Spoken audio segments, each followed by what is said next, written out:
Alright, hello everyone. I am recording this for perhaps the fifth time. I'm trying to shorten the video here. I've been tasked by a random man on Reddit to provide my Hydra Season 7 Sorcerer build. So what I'm going to do in this video is talk about why you would want to play Sorcerer, the Hydra Sorcerer build in Season 7, why you might not want to play it, and then I'll talk about the gear, how I have it set up, how to kind of scale your damage with the setup that I have.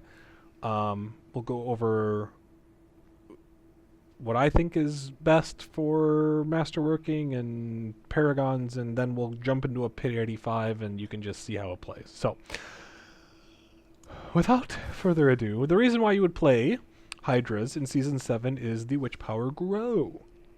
You see, after casting an ultimate skill, your companions, servants, and minions, which surprisingly doesn't mention conjurations, but it works for conjurations, so never fear, deal 61%. The reason why this does 61% and not whatever it should be is because we run this one. I forget which gem this is, but your common growth and decay witch powers are 35% more potent. So that's why this is at 61 and not whatever it is without that gem in. But that's why you'd want to play it, because A, it's really cool. So you have Hydras, and then you cast your ultimate, and then look, they get really big, and you have big snakes, and it's really fun. So that's why you'd want to play it this season. Why you might not want to play it is I think it caps out probably around pit tier 95. There may be some optimizations that I can make to the build that, and perhaps I'll make it a goal. I don't know if I will. It honestly sounds like a lot of work, but I might be able to do pit 100 with this, but I mean, it's just, I think you get to the cap of this and there's just not much you can do. So that's why you might not want to. But it is certainly fun in the sense that you get to play something unique. It looks visually really cool. You can 100% play every tier 4 content in it. You can kill uber bosses with it. It's actually really good at single target. You're not one-shotting necessarily. And so some things that have phases can be a little bit annoying because it takes a little bit of time to ramp up. Just the nature of a damage over time build, which we'll go over is what we're playing on Hydra. But it is really fun, and it's really cool, and people will be very confused and annoyed with you because they can't see anything on the floor because there's just snakes everywhere, there's fire everywhere, and it's just a good time. So, without further ado, let's talk about how the build works. I'm going to start at the bottom of the skill tree and talk about damage over time. Let's start with combustion. This is going to be our main multiplier for our damage with burning bonus. In our Paragon board, there is one very effective way to scale this, and it is surprisingly the only very good way to scale this, which I find very interesting. But that's our key passive, and it's the one we're going with.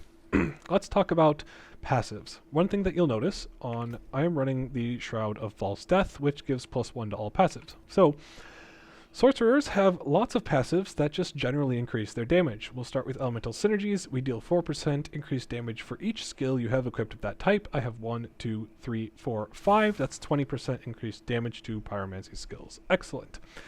Love it. Inferno, very important skill. If you remember back to our witch power, our summons do more damage for 8 seconds after casting our ultimate. As you can see, I have 8.16 second cooldown on my Inferno. It is very important to get to that cooldown on Inferno to at least 8.1, or at least 8 seconds, so that you're casting every 8 seconds, you're casting Inferno, you're refreshing your Hydras, and getting as much damage as possible. I'll let it be known now that I am not a super theory crafter. I am maybe a, light theory crafter.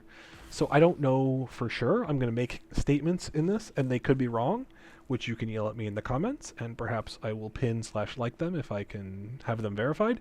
But I believe Hydras do snapshot when you cast them and don't evolve after you've casted them. So you want to increase the damage of your Hydra as much as possible. You can see that right now I have 366, 610 damage on my Hydra. There's various ways with passives in this tree that you can increase that damage. The main one is Primordial Binding. So you'll see on my necklace, I have a GA Primordial Binding, and ideally what I should do is spend the time to at least 2 out of 3 masterwork that Primordial Binding, but for here I'm at 5. for each summon we have, we get increased summon damage. So as we hover over Hydra here, and I'll cast another summon called the Familiar a couple of times, and you'll see each time I cast it, that number keeps going up. I cast Ice Blades, it goes up even further. So you can see as I get more and more summons on the field, that number gets bigger. So I want to have as many summons as I possibly can on the field. I want to, you can see when I cast the ultimate here, that number goes up pretty big as well. We want to combine that with everything that we've got going on to recast our Hydras and snapshot as much damage as possible. And the reason why we want this number on screen here, this dealing 366, 610 damage to be as high as possible, is because this is a damage over time build. We're using Roaring Hydra. So Roaring Hydra does 100% of its base damage over 6 seconds. So the only thing we really care about is what this number on screen now is. We want this number as high as possible because that's what does the burning damage. And that from there is then when we get all of our additional multipliers, right? So our multiplier from combustion multiplies off of what this number is when we cast the Hydra. So we want this number to be as big as possible so that all of our modifiers to our burning damage can do X damage on that big number, okay? So I take 3 out of 3 into Endless Pyre. We have 24% increased damage, burning damage, and then this bonus is increased to 100% when enemies are affected by more burning damage over time than their total life. What you'll quickly come to find in playing a burning build in Diablo 4 is that as you get into higher pit tiers, as enemies start to get a lot of health, is that you're often very, very disappointed with how this particular effect works. There's a couple of other things in the game that use this wording based on burning damage over time more than their total life.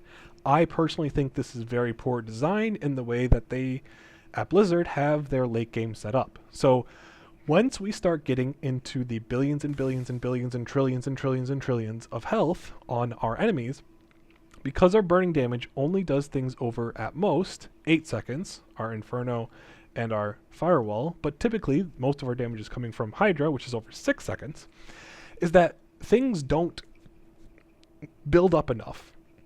Like, our ticks keep going lower and lower and lower. And so we're not accumulating enough of a damage over time on the health bar because enemies just have so much health to ever get to this point where this 100% multiplier actually means anything. And so theoretically, this should be the best passive on our tree because you get the initial effect, 24, right? This is 4 out of 3. This is 4 out of 3. They're both 24. But theoretically, this should be better because this increases by 25% with each skill. So like Endless Pyre should theoretically be the best one, and it technically still is, because you'll see as we play, oftentimes the last tick of damage before an enemy dies is 100x'd, right? But it's only that last tick, and so it's not super valuable because you're only getting that bonus for 1 tick. Maybe two, but most of the time it's 1 tick, right? And so that's my gripe that I will put out there for anyone from Blizzard who potentially may be watching this, is that I think this is very poorly designed. I think this instead should read is this bonus is increased by, I don't know, what you could do, like 12% each tick of its initial, each tick is increased by that, so that, you know, 1 instance of damage over time for 6 seconds, that is ramped up for each tick. So instead of just waiting for this big payout once all of the damage over time is built up, is that you're getting, like, each tick just does increasing damage, right? And maybe it doesn't need to get to 100%, maybe it doesn't need to be 12, you know, I'll let somebody else figure out the math. But I think that's a better solution than this when things start to have trillions of health, because you're just never going to see that, because the length of our damage over time actually doesn't help us. And the other thing that when this is in here, and then you have the witch gem, as a witch gem that lets you tick faster, that's actually worse for us. We would much prefer things to tick slower or to tick for a longer period of time, right? So instead of, we would want this to be like 16 seconds, we'd want this to be like 12 seconds, because that would build up the bar faster, And then we'd get to this big multiplier on Endless Pyre faster, right? It seems very counterintuitive. Like, that gem should be really good for us, but it's actually terrible, and you should not use it. But yeah, that's my rant on damage over time, and hopefully that didn't take up too much time in the video. We do take these frost passives. We have one frost skill on our bar, that is Ice Blades, so that gives us 24. We are freezing enemies. We'll show you how for Hoarfrost for that 24% bonus. And then enemies are obviously always vulnerable thanks to our witch powers, and that's just an additional multiplier there. Inner Flames is generally thought of as the #1 very basic, almost always on multiplier, because this actually is surprisingly a very tanky build. I very rarely die playing this build. And yeah, so that's that passive there. We've talked a lot about Primordial Binding already. Let's talk about Protection in terms of passives. Protection is a great passive for us because Familiar, it has a cooldown, and we have 3 charges, and so we're kind of spamming our Familiars so that we can increase our Primordial Binding bonus, so that when we refresh our Hydras, we have as many stacks up to 10 as possible. Oftentimes I'm around 8 or 9 with this current setup. So Protection is a great way to give us some protection. Passives, right. Glass Cannon is very good for us. This is also a really good one that you can run on your chest. If you don't have Shroud, you could run the Glass Cannon chest. It's actually not bad for this build because it gives intelligence as well. And intelligence is one of the ways to scale base damage, right? So you want as much intelligence as possible. Elemental Dominance. The only reason we run this is because we don't really care about any of these core skills. Gaining maximum mana doesn't help us. So, oh, thank you, Elegant. We do this to increase the damage that our Firewall does. So that's the passives. Let's talk about the skills now. So the reason why we run many, if not all of the skills that we run, is because they all interact with burning or fire damage in some way. So we run Firebolt because it gives us Glinting, which is a multiplier to our burning damage, so we like that. Very good. We run Familiar up to Invoked Familiar because it gives us 10x increase to our fire damage. Very cool. And then I run Firewall as the solution to this build's biggest weakness, and that is AoE damage. You'll notice if you have ever played Hydra in the past, or if you start to play this build, that the most frustrating part of this build is that the Hydra heads rarely attack what you want them to attack, and they rarely attack the same thing. And so because they rarely attack the same thing, you're getting less stacks of the burn on them, and because they're getting less stacks, it takes them longer to die. And again, you're under the same problem with Endless Pyre, where they're not building up the stacks enough to get to the point where you get to this 100% multiplier. So we get back to that rant. But Firewall, as I mentioned, is my solution to it. It might not be the best solution, but you always want to run Firewall in some sense because you get the 25% bonus to burning damage while enemies are standing in the Firewall. So you want Firewall in some capacity, and I figured I might as well just invest into it. You'll notice that the build guide will tell you to invest even further into it because I think that will be better for the weakest part of this build, which is the first part of the pit. The boss, no problem with the boss. But yeah, that's why we have Firewall. So we talked about all the skills that we have. Inferno, ideally, again, let's talk a little bit about snapshotting here, and I'll talk about it more when we're actually doing the gameplay. But you almost always want to cast your Hydras immediately after casting Inferno, is because while Inferno is up, you deal 50% more damage. Their skills do 50% more damage, so that's one of the other reasons why this number gets so big after casting it. So, yeah. Those are all the important passives and skills I think I need to talk about with the build. Let's talk about the gear. This, as you can see, runs 3 mythic uniques. I think one of them is essential, and that is Harlequin's Crest. Well, I can't even say that. I don't think any of them are essential. So let's talk about alternatives. If you don't have Harlequin's Crest, you absolutely need a helmet that has cooldown reduction, hopefully GA'd, and plus ranks to Hydra. Ideally GA'd again, and or masterworked into so that you get increased ranks to your Hydra. Why I like Harlequin's Quest better is the damage reduction. and it gives you armor, which just makes things simpler. So armor, we need armor because we're a Sorc. Cooldown reduction is important for our Inferno. Again, we need Inferno to get to 8% on its cooldown. So that's what you could do instead. For the chest, you would probably run the Remnant of the Infinite, GA to int/int and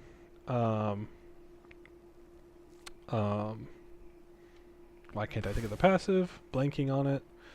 Glass cannon. Yes, glass cannon. And then you would be able to... I would masterwork the int and the glass cannons on that one. If you don't have Shroud. Obviously, Shroud is better because we just have so many different passives that +1 to each of those passives is going to be better than the plus you can get just to the... the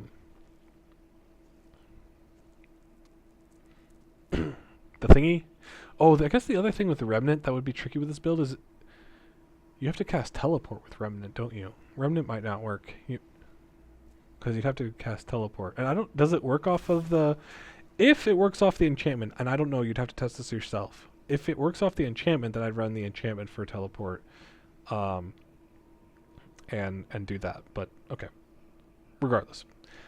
Starless Skies. If you didn't run Starless Skies, you're just going to probably want to run the another, ring, and then probably Expectant.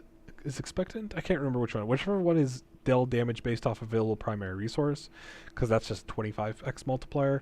But obviously it's much worse than Starless Skies, and because 50% multiplier is just huge. You just getting that on a ring is important. So you could run that instead of Starless Skies. But I would recommend for sure Starless Skies, for sure Harleyquin's Crest, for sure Shroud. And I know it sucks because that's 3 mythics and not everybody's going to have 3 mythics. Hopefully you got one of these to drop and you were able to get the sparks to craft the other 2. But it is unfortunate, but that's, I think, important to the build. So let's talk here about the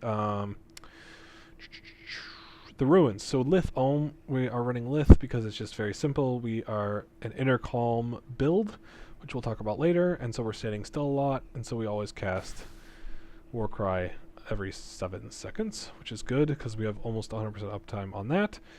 And then our ruins on our pants, we have Nagu Thule.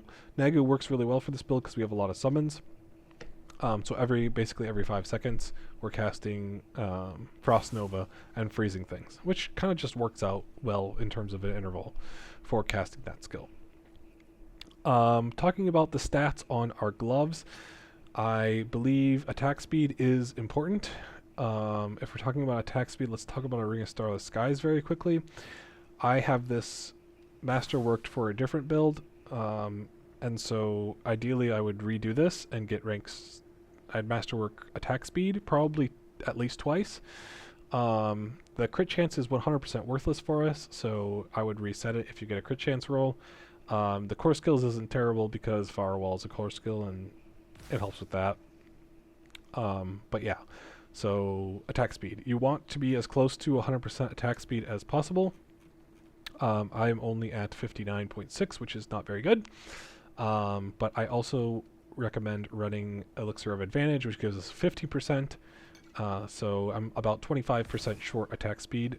And I think I could, if I were really trying to min-max this, I would probably try to double attack speed, masterwork the gloves, and double masterwork attack speed the Starless Skies, and I think that would bring us to 25%.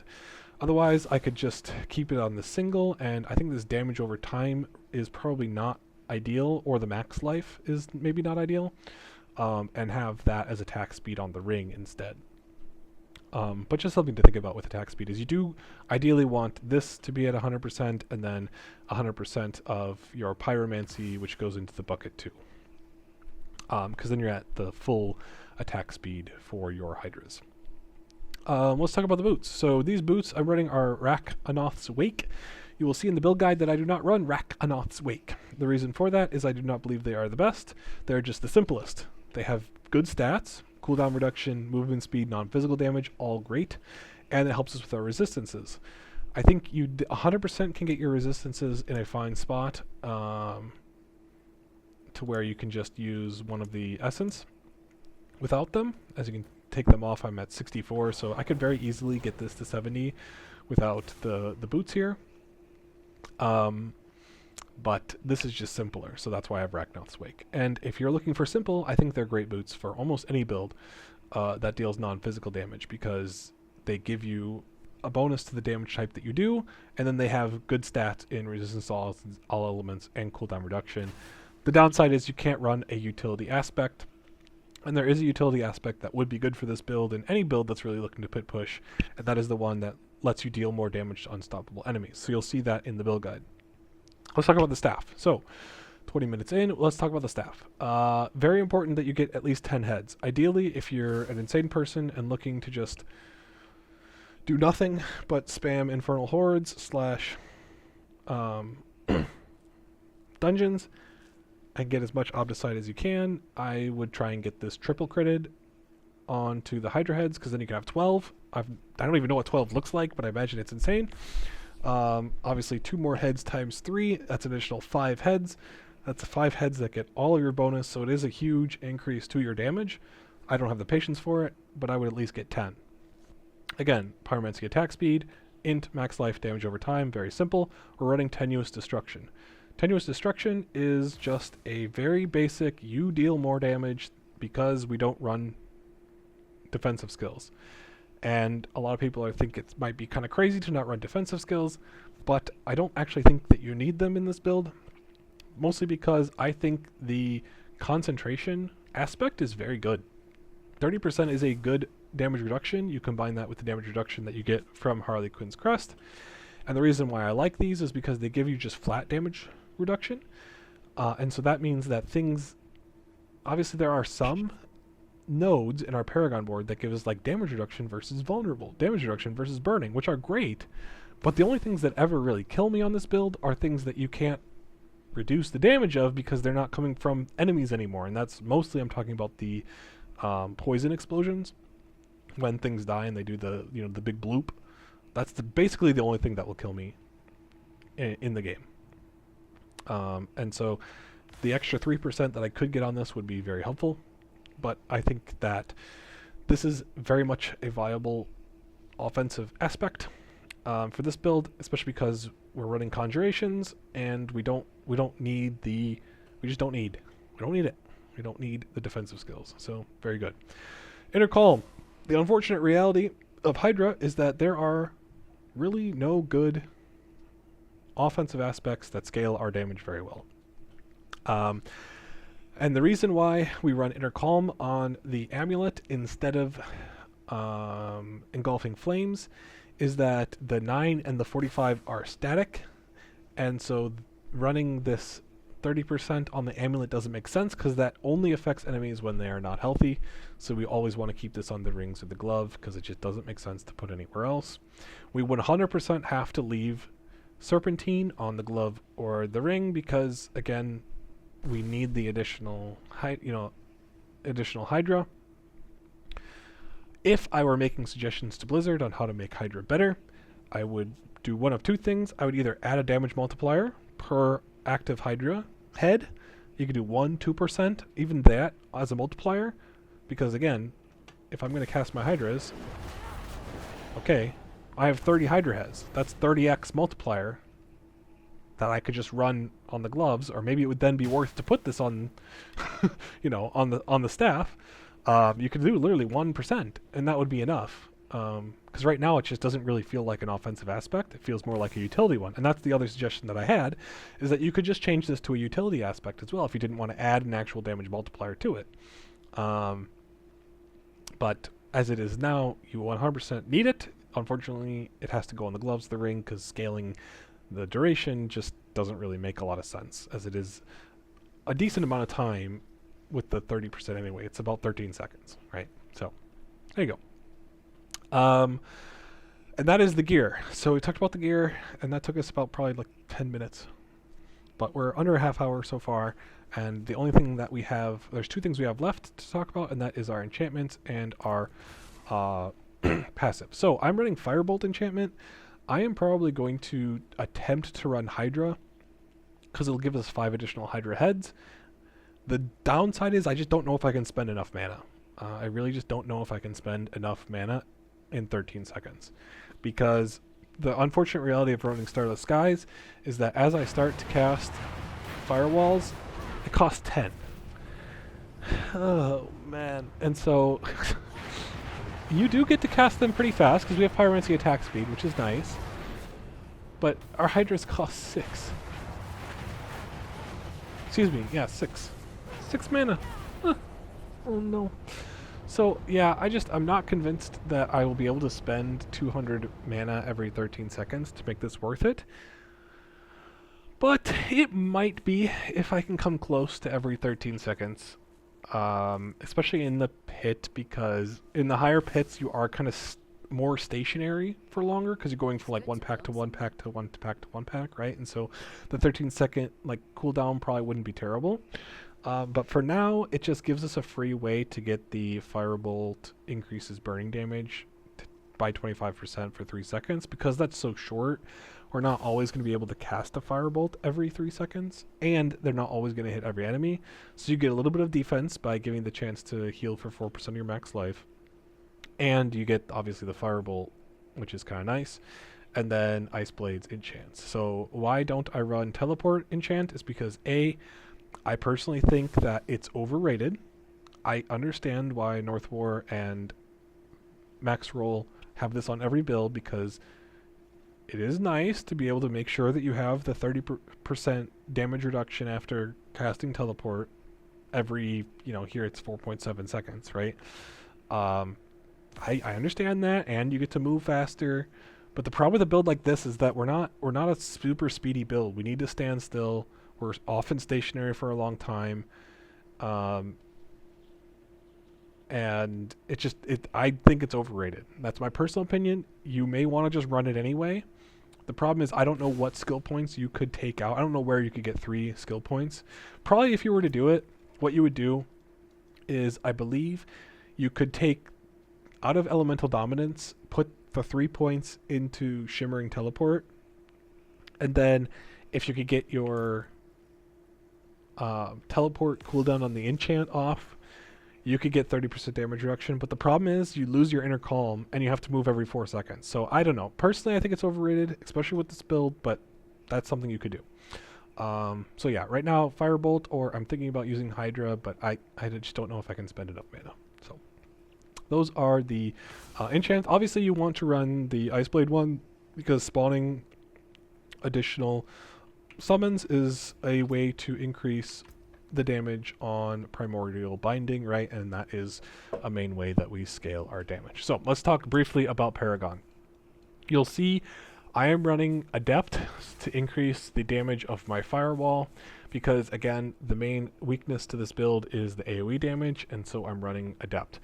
I have a feeling that it would be better to run Exploit because you would get a vulnerable damage multiplier that would also affect Firewall, but it would also affect the damage that your Hydras do. I could be wrong, but I have a feeling this is probably better. And then you potentially, because we're at 100, this is willpower, that's willpower, and this is Dex. So yeah, I mean, you'd end up running Dex here, which it's not terrible to run Dex on your first board, but anyway, I have it as Adept, and that's what it is. Anyway, moving on. Our first board is Elemental Summoner. We get the full bonus. We're running the Conjurer Glyph. Conjurations do increase damage, like that, and then we get 124 intelligence in there, which is really sick. Our third board is Frigid Fate. To get the vulnerable damage multiplier, we get the full one, and we slot in Pyromaniac. We're casting tons of Pyromancy skills, so we get that 18% damage multiplier. I then come up for my fourth board into Burning Instinct and work my way up after getting Flame Beater slotted in. And then we go up to Burning Instinct. We get the full bonus there because that's burning damage. I talked a long time ago, at the beginning of the video, about Torch. Torch is surprisingly one of the only ways to increase our combustion main passive, or key passive, right? So every time you upgrade your torch glyph, you will increase this bonus. So here we go. Right now, you always want to have it on this board because this is the most amount of willpower you can get on a board that has a reasonable legendary node. This legendary node we're taking, because we are applying burning all the time, we're going to get to that 50% multiplier very quickly. The bonus damage, non-physical bonus, so that the ultimate skill damage is not very important. We have it maxed, but it's not super important. So yes, this is the most important glyph, so you want to upgrade this one as fast as possible, and you want to make sure you have the 79 points of willpower. That includes coming up for this one, all the way up here. And yeah, that's the Paragon board. I won't talk a whole lot about why the other choices are made.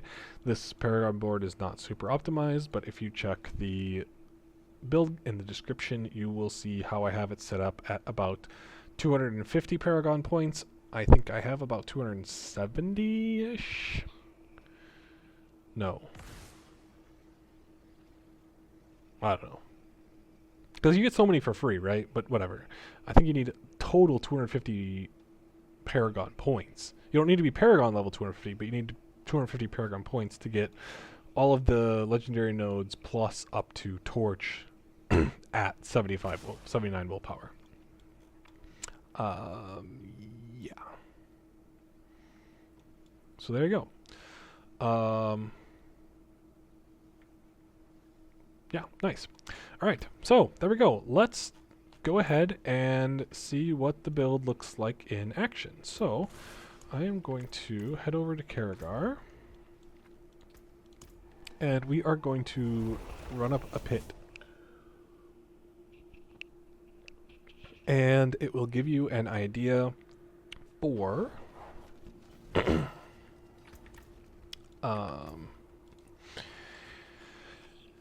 it'll give you an idea for how the build plays. I'm just going to run it in 85.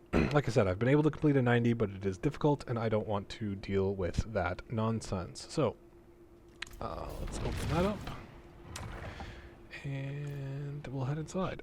And I'm going to waste a little bit of time because I forgot to drink the potion or the essence. So I run the HP and the intelligence when I do these, and then I run elixir of advantage. So basically how it works is I like to first spawn all of my shit, and then cast the alt and recast the Hydras. And then from there it's just spamming firewalls and refreshing the Hydras after casting the ult. So I'll typically go in, put one Hydra down, cast the ult, and then spawn the rest, because again I'm trying to have as many primordial binding stacks as possible when I actually cast the Hydras. So that's that. But as you can see, I'm basically just standing still to get the inner calm. And then, yeah, we're just going as best we can with that. Ultimate, cast the Hydras. And ultimate, I'm going to refresh the Hydras. And firewalls and all that, right? And there we go. So cast the Hydras. So yeah, that's how it works. You can see like where the weakness is like somewhere in there's a damage aura one, but I can't force the Hydras to attack the right one, right? They got a mind of their own, and you know, it's on them to do whatever they want.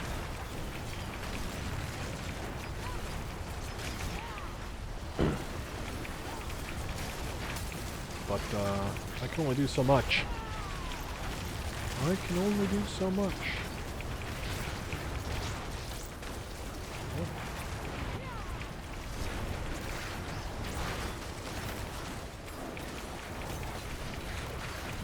One of the things that's a little bit different about this build than other builds that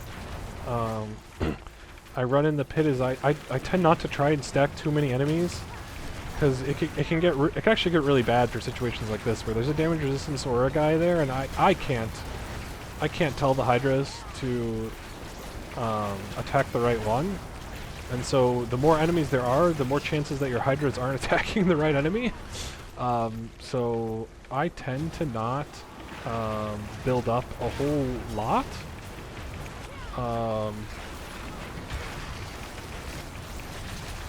I'll tend to stack up a whole lot of enemies all at once, and I will very deliberately ignore single stacks of increased health enemies, because it's just crazy.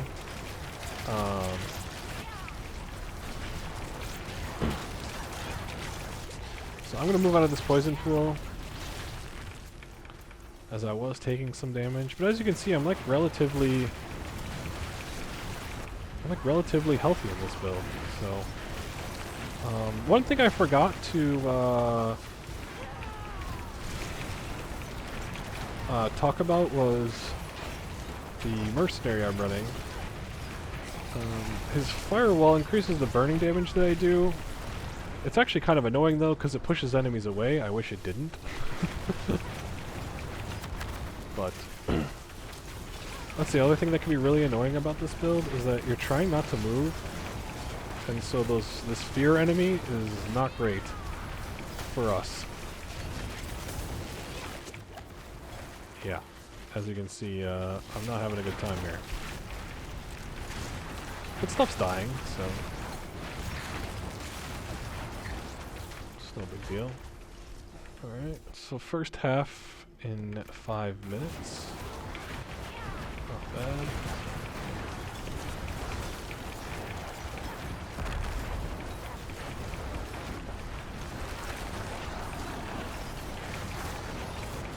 As you can see, it's really annoying that trying to get the Hydras to attack the right thing.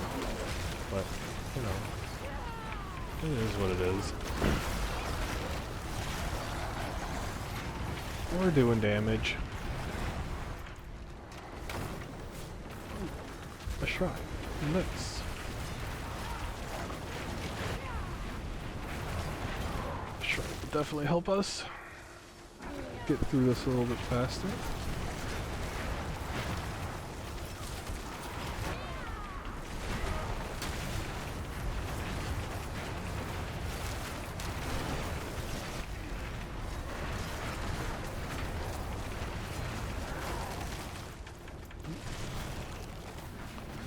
Okay. It's here. Can move again. But I will cast the Hydras. Got them all set up. Now they're doing damage. Now they're doing damage. Cool. Big Sneks. Alright. Cast the Hydras.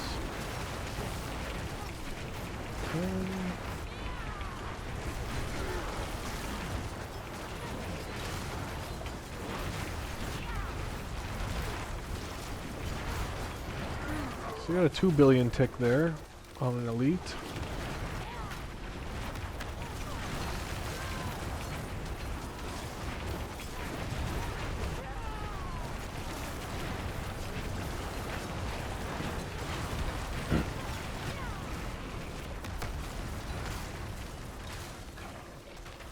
Alright. This is fine.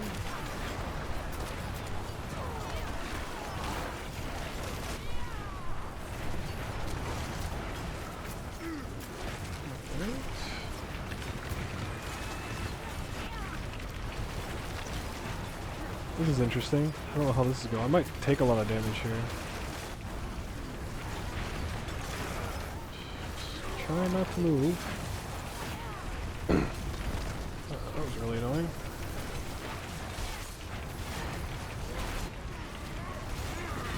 Pulling enemies from everywhere. Drank a potion. That might have been the first potion I drank though.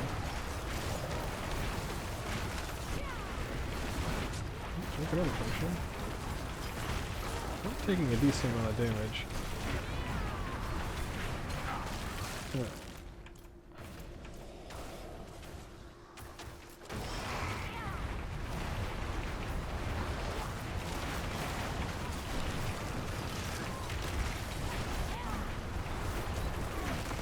At the very end here, I will talk about the witch gems. I forgot to talk about that when I was going over the skills. Obviously, you probably saw them if you were looking when I went over them. But so anyway, we're in the lair with 7 minutes left, which for an 85, I think isn't actually all that bad. So on the second Inferno, I think it's really important to recast the Hydras, because that's when you're going to have the most stacks to your Primordial Binding. And hopefully you haven't lost your inner column, but yeah, not bad. I mean, you killed the boss really quickly, right? Like the boss went super fast compared to all the other stuff. But there you have it. That is the Pit 85, done and done for the Hydra build. Not bad, right? I'm at the point where I have a chance success with Torch, which kind of sucks, but I'm still gonna send it. See if I can at least get to 80. Oh, we got to 80. Nice. Can we get to 81? Oh, getting pretty lucky. 82. Oh, upgrade failed. Anyway, so you can go back to the beginning of the video. I think it was like 180, what was it, 183? 180, yeah, 183 was the bonus before, and now it's 186 and a half. So, leveling up that is really the only way to increase your stuff. So we got crit int with a resource cost reduction. Might not be terrible. Boots are pretty bad. Okay. So, anyway, that was it. That was the build. Where are we at? We're at 42 minutes, less than 45-minute video. I may edit some time out, so maybe you're at less than 40 minutes. I doubt I was able to edit out a whole minute, but this is Season 7 Burning Hydra build. Hope you enjoyed it. If you have questions, leave a comment. I may answer, I may not, but you can't get an answer unless you ask the question. Thank you for watching, and I probably won't see you next time, because this will probably be the last one I do for this season. Bye-bye.